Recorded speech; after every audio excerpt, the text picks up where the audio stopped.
लाडकी बहीण योजना तर तुम्हाला जर माहीतच असेल की या योजनेचा फॉर्म जो आहे तो मोबाईलद्वारे भरला जात होता, परंतु आता या योजनेचं पोर्टल जे आहे ते सुरू झालेलं आहे आणि त्यासाठी जे अत्यंत महत्त्वाचे कागदपत्र जे आहेत हे आपण आज आपल्या या व्हिडिओमध्ये त्याविषयी सविस्तर माहिती जी आहे ती पाहणार आहोत की या योजनेसाठी अत्यंत महत्त्वाचे जे कागदपत्र आहेत ते कोणते लागतात आणि ते किती वर्ष जुने लागतात ही माहिती आपण यामध्ये पाहणार आहोत।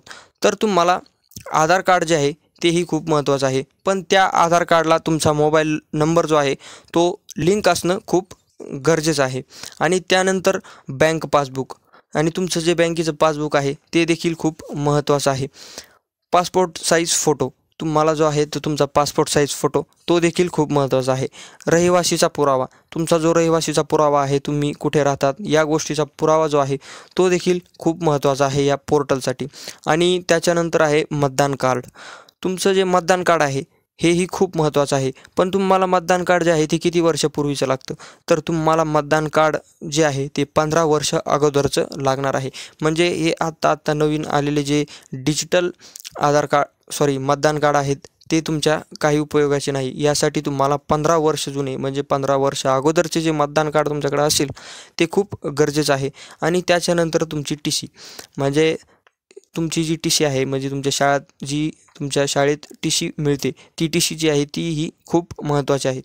जन्म प्रमाणपत्र आणि तुमचं जे जन्म प्रमाणपत्र आहे, जन्माचं एक प्रमाणपत्र असतं की तुम्ही कोणत्या दिवशी जे आहे ते जन्माला आहात याचं एक प्रमाणपत्र जे आहे ते ग्रामपंचायतमध्ये जे आहे ते तुम्हाला मिळतं, तेही खूप महत्त्वाचं आहे। आणि रेशन कार्ड, त्याच्यानंतर रेशन कार्ड तुम्हाला महत्त्वाची गोष्ट अशी आहे रेशन कार्ड, पण ती महत्त्वाची गोष्ट त्यात अशी पण आहे की हे जे रेशन कार्ड आहे ते 15 वर्ष अगोदरचं लागतं। म्हणजे तुमचं जे 15 वर्षपूर्वीचं मतदान कार्ड आहे 15 वर्षपूर्वीचं जे रेशन कार्ड आहे ते तुम्हाला खूप महत्त्वाचं आहे।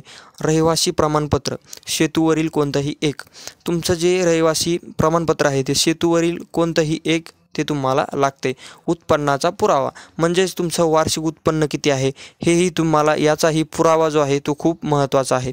रेशन कार्ड पिवळे किंवा केशरी, जर महिलाचे नाव रेशन कार्डमध्ये नाही म्हणजे जी महिला आहे अर्ज करणारी महिला आहे तिचं नाव जर रेशन कार्डमध्ये नसेल, तिच्या पतीचं जरी रेशन कार्डमध्ये नाव असेल तरी तो पण उत्पन्नाचा पुरावा म्हणून चालेल। आणि त्याच्यानंतर रेशन कार्डची ऑनलाईन प्रिंट जी आहे ती देखील उत्पन्नाचा पुरावा म्हणून चालेल।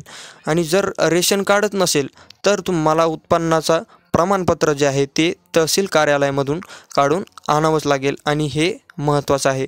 तर ही होती काही कागदपत्रे जी आहेत या पोर्टलसाठी खूप महत्त्वाची। आणि जर तुम्हाला ही माहिती आवडली तर आपल्या चॅनलला एक सबस्क्राईब नक्की करा आणि व्हिडिओ आवडला तर एक लाईक नक्की करा।